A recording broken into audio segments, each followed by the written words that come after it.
कुमार चावला सूबाई वजीर तौर कसम खणी वरितो आहे। गवर्नर सिंध कामरान टिसोरी मुकेश कुमार चावला कसम खणायो। कसम खणण वारी तकरीब में सिंध काबीना के मेंबरन शिरकत कई। चावला सूबाई वजीर तौर कसम खणी वरितो आहे।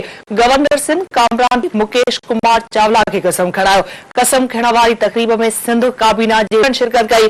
मुकेश कुमार चावला सूबाई वजीर तौर कसम खणी वरितो आहे। गवर्नर सिंध कामरान टिसोरी मुकेश कुमार चावला के कसम खणायो। कसम खणण वारी तकरीब में सिंध काबीना के मेंबरन शिरकत कई। अहम अपडेट्स खां अवांखे आगाही पिया त मुकेश कुमार चावला सूबाई वजीर तौर कसम खणी वरितो आहे। गवर्नर सिंध कामरान टिसोरी मुकेश कुमार चावला के कसम खणायो। कसम खणण वारी तकरीब में सिंध काबीना के मेंबरन शिरकत कई। मुकेश कुमार चावला सूबाई वजीर तौर कसम खणी वरितो आहे। गवर्नर सिंध कामरान टिसोरी मुकेश कुमार चावला के कसम खणो। ही अहम खबर नाज़रीन अवां सां शेयर कयूं पिया त मुकेश कुमार चावला सूबाई वजीर तौर कसम खणी वरितो आहे। गवर्नर सिंध कामरान टिसोरी मुकेश कुमार चावला के कसम खणायो। कसम खणाइण वारी तकरीब में सिंध काबीना के मेंबरन शिरकत कई। मुकेश कुमार चावला सूबाई वजीर तौर कसम खणी वरितो आहे। गवर्नर सिंध कामरान टिसोरी मुकेश कुमार चावला के कसम खणायो। अहम खबर खां अवां खे अपडेट कंदा पिया हलूं। कसम खणण वारी तकरीब में सिंध काबीना के मेंबरन शिरकत कई। मुकेश कुमार चावला सूबाई वजीर तौर कसम खणी वरितो आहे। अहम खबर खां नाज़रीन अवां खे अपडेट कंदा पिया हलूं। ही ब्रेकिंग न्यूज़ अवां सां शेयर कयूं पिया त मुकेश कुमार चावला सूबाई वजीर तौर कसम खणी वरितो आहे। गवर्नर सिंध कामरान टिसोरी मुकेश कुमार चावला के कसम खणायो। कसम खणण वारी तकरीब में सिंध काबीना के मेंबरन शिरकत कई आहे।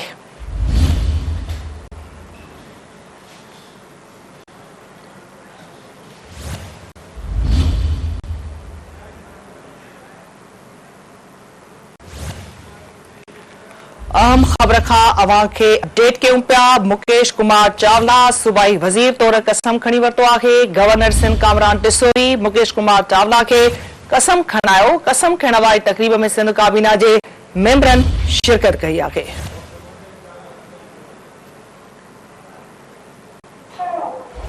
अहम खबर खां अवां खे अपडेट कयूं पिया। मुकेश कुमार चावला सूबाई वजीर तौर कसम खणी वरितो आहे। वधीक अपडेट्स लाइ असां राब्तो कयो आहे सिंध टीवी जे रिपोर्टर फयाज़ कुरैशी सां।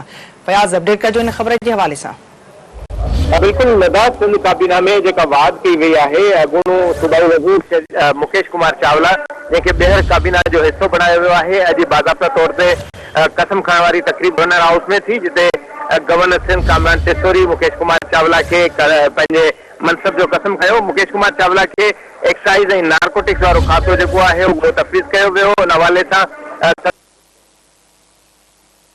अॼु बाज़ाब्ता तौर ते कसम खणण वारी तकरीब थियण खां पोइ मुकेश कुमार चावला पंहिंजे उहिदे जो जेको मनसब उहो बि संभाले वरितो आहे। वॾो वज़ीर मुराद अली शाह काबीना जा मेंबर ऐं संदसि दोस्त ऐं वॾे अंग में जेके खाते सां लाॻापियल जेके अमलदार हुया उन्हनि बि तकरीब में शिरकत कई आहे। त मुकेश कुमार चावला बाज़ाब्ते तौर ते पंहिंजे खाते कसम खणण खां पोइ पंहिंजी ज़िम्मेदारी संभाले वरितियूं आहिनि। खेसि पीपल्स पार्टी जी हुकूमत में टेहर जेको बाज़ार जेका आहे एक्साइज ऐं नारकोटिक्स जी उनजो मनसब ॾिनो वियो आहे। गुज़िरियल सिंध काबीना जेको पहिरियों फेस थियो हुयो उन में संदसि एंट्री शामिल न हुई पर ताज़ो जेका मुख़्तलिफ़ जे खातनि जी जेका अलॉटमेंट खां अलावा दोस्त मोहम्मद हैमू खे सलाहकार बनायो वियो ऐं मुकेश कुमार चावला खे वज़ारत नीवी ऐं अॼु कसम खणण वारी तकरीब जेका आहे उहा मुनक़द कई वई। अपडेट करण लाइ वॾी महिरबानी अवां जी।